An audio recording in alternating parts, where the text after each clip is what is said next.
प्यारे साथियों, आप सबका बहुत बहुत स्वागत है आपके अपने प्यारे से YouTube चैनल गणेशाय वर्ल्ड में। और मैं हूं डियर साथियों आपके साथ राहुल सर। तो डियर साथियों, आज की क्लास में हम एक इम्पोर्टेंट एंड मोस्ट इम्पोर्टेंट सिद्धांत को जानने वाले हैं, जो सिद्धांत है प्यारे साथियों जॉन डाल्टन का सिद्धांत। जी हाँ, जॉन डाल्टन का सिद्धांत। मेरे डियर साथियों, ये जो जॉन डाल्टन महोदय है ना, ये जॉन डाल्टन महोदय वही हैं जिन्होंने परमाणु को दिया था, परमाणु के बारे में हमें जानकारी दी थी। हम पढ़ते हैं ना, परमाणु सबसे छोटा है, परमाणु ऐसा है, परमाणु पैसा है। जो हम परमाणु के बारे में पढ़ते हैं ना डियर साथियों, वो जॉन डाल्टन साहब ने दी थी। तो मेरे डियर साथियों, वैसे मैं परमाणु के बारे में आपको थोड़ा सा बता चुका हूं ना। क्या बता चुका हूं? कि परमाणु पदार्थ का सबसे छोटा भाग है। पदार्थ का सबसे छोटा भाग जो है ना, वो क्या है? परमाणु है। और मैंने बता दिया था जो सबसे छोटा होता है ना, वो गोल होता है। तो परमाणु इस टाइप का गोल होता है, जो बहुत छोटा है, हम साधारण आंखों से उसको नहीं देख सकते। अगर परमाणु को देखना है तो सूक्ष्मदर्शी की जरूरत होती है ना। लेकिन अगर हम इतना छोटा बना दें चिन्नुक सा, तो हम आपको समझा पाएंगे नहीं ना। इसीलिए मैंने कुछ इस टाइप का बनाया है। तो परमाणु कैसा होता है? गोल। हमें पता है इस परमाणु का आकार हम आपको पहले ही बता चुके, 10⁻⁻10 मीटर होता है। हमने आपको बताया था परमाणु के अंदर 3 कण होते हैं। कितने कण? 3। तो पहला कण होता है परमाणु के अंदर प्रोटॉन, दूसरा होता है न्यूट्रॉन और तीसरा होता है इलेक्ट्रॉन। जान चुके हो, समझ चुके हो परमाणु कितने कणों से मिलकर बना? 3,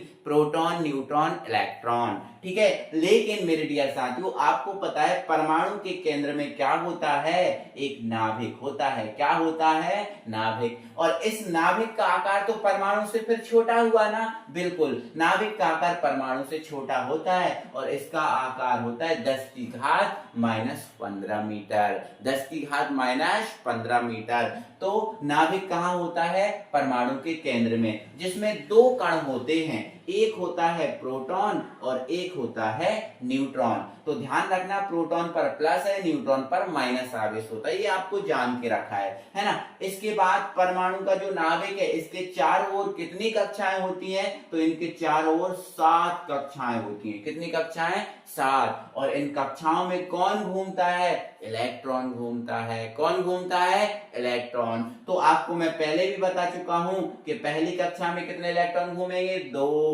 दूसरे में 8, फिर 8, फिर 18, फिर 18 और फिर 32 और फिर 32। ऐसे करके इलेक्ट्रॉन घूमते हैं ना। हाँ, तो ये परमाणु से संबंधित जानकारी है। लेकिन परमाणु से संबंधित जानकारी देने वाले कौन थे? John Dalton. मेरे प्यारे साथियों, अगर मैं आपको बताऊं ना, तो परमाणु के जो खोज करता है वो डाल्टन साहब ही हैं, जॉन डाल्टन ही है ना। लेकिन परमाणु से संबंधित इन्होंने जानकारी दी ना, तो वो जानकारी इनके सिद्धांत के रूप में परिभाषित हुई। क्या हुई? परमाणु के बारे में जो जानकारी दी, वो जानकारी किसके रूप में परिभाषित हुई? इनके सिद्धांत के रूप में परिभाषित हुई। तो इन्होंने क्या जानकारी दी, वो देखें। तो आओ देख लेते हैं। डियर साथियों, देखो, एक एक बात आपको बहुत अच्छे समझ में आने वाली है। देखो, सबसे पहली बात तो जॉन डाल्टन को परमाणु का खोजकर्ता माना जाता है। ठीक है ना, ये बात आप क्लियर रखना। परमाणु के खोजकर्ता जॉन डाल्टन साहब। ठीक है। चलो, इन्होंने सन 1808 में, कब मिलते हैं साथियों? 1808 में अपना सिद्धांत प्रतिपादित किया। जो सिद्धांत प्रतिपादित किया वो कब किया? 1808 में। लेकिन ये सिद्धांत बना क्यों? तो इन्होंने जो परमाणु के बारे में जो जानकारी दी, परमाणु के बारे में कुछ चीजें बताई ना, वो ही इनका सिद्धांत है, अलग से कुछ नहीं है। परमाणु के बारे में जो जानकारी दी वो ही इनका सिद्धांत है। तो अपना सिद्धांत प्रतिपादित किया, है ना। जिनके अनुसार मतलब इन्होंने क्या क्या बताया परमाणु के बारे में, तो सुनो ध्यान से। पहली बात, इन्होंने परमाणु के बारे में ये कही कि पदार्थ के सूक्ष्मतम भाग को परमाणु कहते हैं। जो पदार्थ का सबसे छोटा भाग होता है उसे परमाणु कहते हैं। वो मैंने नहीं कह रहा हूं, वो इनने कहा। पदार्थ के सबसे छोटे या सूक्ष्मतम भाग को परमाणु कहते हैं। एक लाइन और इसमें जोड़ लेना, क्या? जो कभी स्वतंत्र अवस्था में नहीं रह सकता। मतलब परमाणु कभी स्वतंत्र नहीं होता। परमाणु किसी ना किसी से क्रिया कर ही जाता है, बना ही लेता है यौगिक या अणु। तो परमाणु कभी भी स्वतंत्र अवस्था में नहीं रह सकता। इसमें जोड़ लेना, पदार्थ के सूक्ष्म भाग को परमाणु कहते हैं जो कभी स्वतंत्र अवस्था में नहीं रह सकता। ये लिख लेना आप। दूसरी बात इन्होंने प्यारे साथियों क्या कही? इन्होंने कही कि परमाणु अविभाज्य या अविनाशी है। परमाणु को हम विभाजित नहीं कर सकते किसी भी विधि द्वारा। परमाणु को कभी तोड़ नहीं सकते, तोड़ा नहीं जा सकता। किसको? परमाणु को, क्योंकि परमाणु क्या है? अविनाशी है, उसको नहीं तोड़ सकते।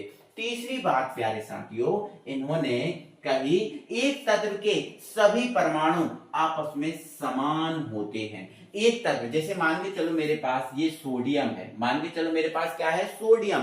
तो ये सोडियम के जितने भी परमाणु होंगे वो सब एक जैसे होंगे, एक समान होंगे।